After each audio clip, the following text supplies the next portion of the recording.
Students ये NCERT problem 8.1 from page number 256 of redox reaction है, right. तो इसकी स्टेटमेंट रीड करते हैं। In the reaction given below identify the species undergoing oxidation and reduction. आपके पास 3 reactions given है और आपने पता करना है कि कौन सी वाली स्पीसीज जो है इसकी ऑक्सीडेशन हो रही है और कौन सी स्पीसीज की जो है रिडक्शन हो रही है, राइट। तो इसके लिए मैं अपनी फर्स्ट रिएक्शन देख लेती हूँ, that is H2S plus chlorine give rise to the HCl plus sulfur। अब पहली चीज जो आपको पता होनी चाहिए दैट इज कि जो हमारे पास मॉलिक्यूलर फॉर्म में स्पीसीज आ रही हैं या एटॉमिक फॉर्म में स्पीसीज आ रही हैं, इनकी जो ऑक्सीडेशन स्टेट होती है वो 0 आती है। फॉर श्योर क्लोरीन की ऑक्सीडेशन स्टेट 0 आ जाएगी और सल्फर जो है इसकी भी ऑक्सीडेशन स्टेट 0 आ जाएगी, राइट। अब हम H2S और HCl जो है इसकी ऑक्सीडेशन स्टेट जो है ये देखेंगे, राइट। अगर हम H2S में देखें तो जो हाइड्रोजन है फॉर श्योर ये सल्फर से भी इसकी इलेक्ट्रोनेगेटिविटी कम है और क्लोरीन से भी इलेक्ट्रोनेगेटिविटी कम है, तो इसकी जो ऑक्सीडेशन स्टेट है वो क्या आएगी, +1 आएगी, राइट। अब नेक्स्ट हम देखते हैं सल्फर की ऑक्सीडेशन स्टेट फाइंड आउट करनी है, तो ये मैं एक्स अज्यूम कर लेती हूँ, right. So overall oxidation state हमारे पास 0 आ रही है, सो +1 × 2 + x, ये ओवरऑल 0 आ गई। तो 2 + x = 0 बन गया। x की वैल्यू कितनी आ रही है, -2। दैट मीन्स कि सल्फर की यहाँ पे जो ऑक्सीडेशन स्टेट आ रही है दैट इज -2।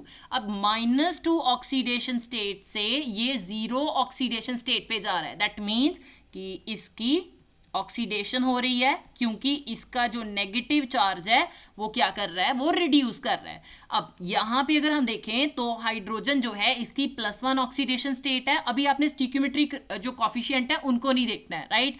और जो क्लोरीन है इसकी मैं x मान लेती हूँ, राइट। ओवरऑल चार्ज 0 आ रहा है, सो +1 + x = 0 बन गया, राइट। तो x = +1 जब दूसरी साइड जाएगा तो ये -1 का आ जाएगा। अब अगर आप देखो तो 0 से ऑक्सीडेशन स्टेट कहाँ जा रही है, नेगेटिव की तरफ, राइट। सो यहाँ पे क्या हो रही है, रिडक्शन हो रही है, राइट। अगर आप देखो तो H2S जो है, ठीक है, इसमें से हाइड्रोजन इलिमिनेट हो रही है, तो डेफिनेटली ये हमारे पास ऑक्सीडाइज हो रहा है। और अगर आप क्लोरीन देखो तो क्लोरीन में प्रोडक्ट साइड पे हाइड्रोजन जो है वो ऐड हो रही है, तो क्लोरीन हमारे पास फॉर श्योर रिड्यूस हो रहा है, right. So you can write over here H2S is oxidised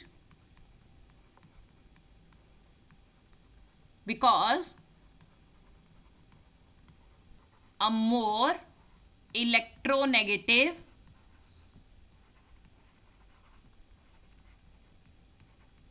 element chlorine is added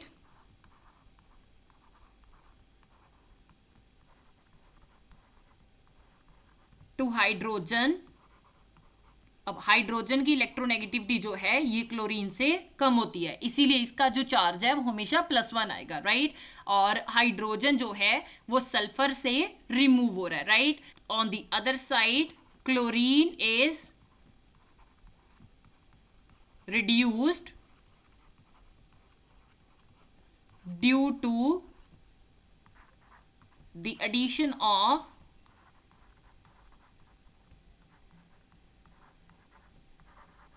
hydrogen in it. Now अब हम नेक्स्ट वाला देख लेते हैं, that is 3Fe3O4, right, +8Al आ गया, right, that is aluminium. And ये प्रोडक्ट साइड क्या बना रहा है, आयरन +4Al2O3। अगर आप रिएक्टेंट साइड देखो तो आयरन में एडिशन ऑफ ऑक्सीजन हो रही है, दैट मीन्स कि ये एडिशन ऑफ ऑक्सीजन के साथ Fe3O4 बना रहा है, लेकिन प्रोडक्ट साइड जो है आयरन के साथ ऑक्सीजन नहीं है, right.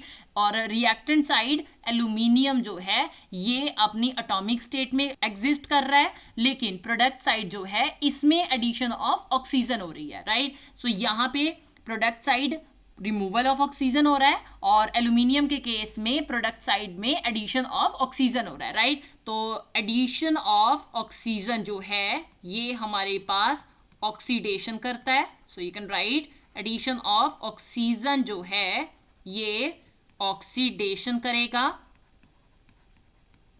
And removal of oxygen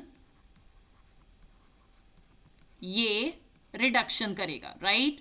so हमने रिएक्टेंट टू प्रोडक्ट की तरफ देखना है। अब रिएक्टेंट टू प्रोडक्ट की तरफ चलें तो आयरन के केस में रिमूवल ऑफ ऑक्सीजन हो रहा है और एल्यूमिनियम के केस में एडिशन ऑफ ऑक्सीजन हो रहा है। तो I can say that aluminium is oxidised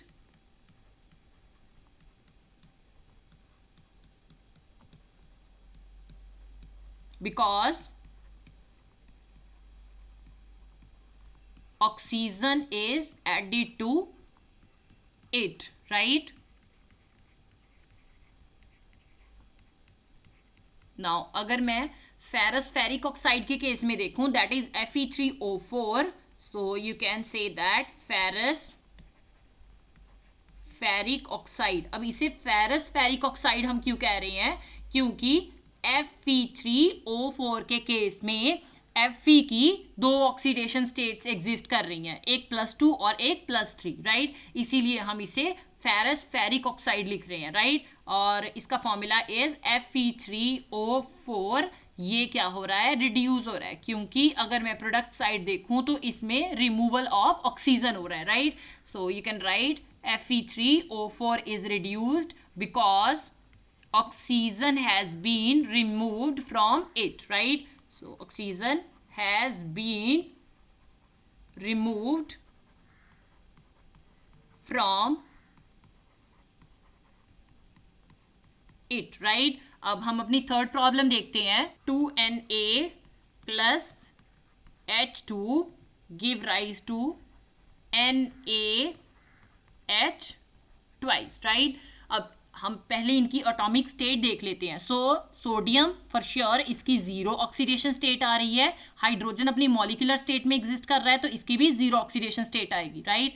अब जो सोडियम है ये मोस्ट इलेक्ट्रोपॉजिटिव एलिमेंट माना जाता है, मतलब कि ये अपनी ऑक्सीडेशन स्टेट जो इसकी एक्चुअल ऑक्सीडेशन स्टेट है ये किसी के लिए भी चेंज नहीं करता। तो इसकी एक्चुअल ऑक्सीडेशन स्टेट क्या है, अल्कली मेटल की एक्चुअल ऑक्सीडेशन स्टेट हमेशा +1 आती है, राइट। और हाइड्रोजन की हम फाइंड आउट कर सकते हैं। सो +1 + x ओवरऑल चार्ज 0 है, सो फॉर श्योर हम इसे 0 ले लेंगे, x = -1 आ गया, राइट। सो यहाँ पे आप -1 लिख दोगे।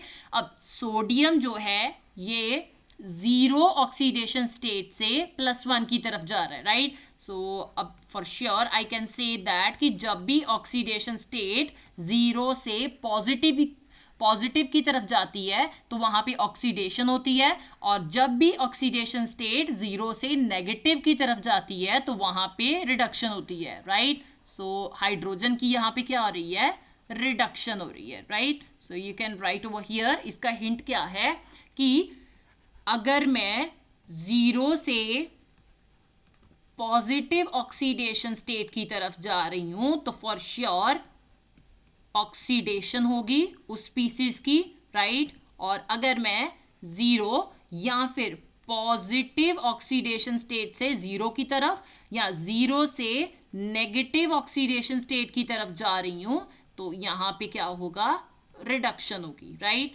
सो इस केस में हमारे पास सोडियम जो है इसकी ऑक्सीडेशन हो रही है, so you can write sodium is oxidised, क्योंकि सोडियम के केस में क्या हो रहा है, सोडियम के केस में 0 से +1 की ऑक्सीडेशन आ रही है, right. And hydrogen is reduced, क्योंकि हाइड्रोजन के केस से 0 से माइनस ऑक्सीडेशन स्टेट जा रही है, सो हाइड्रोजन यहाँ पे इसकी वजह से रिड्यूस्ड हो रहा है, राइट।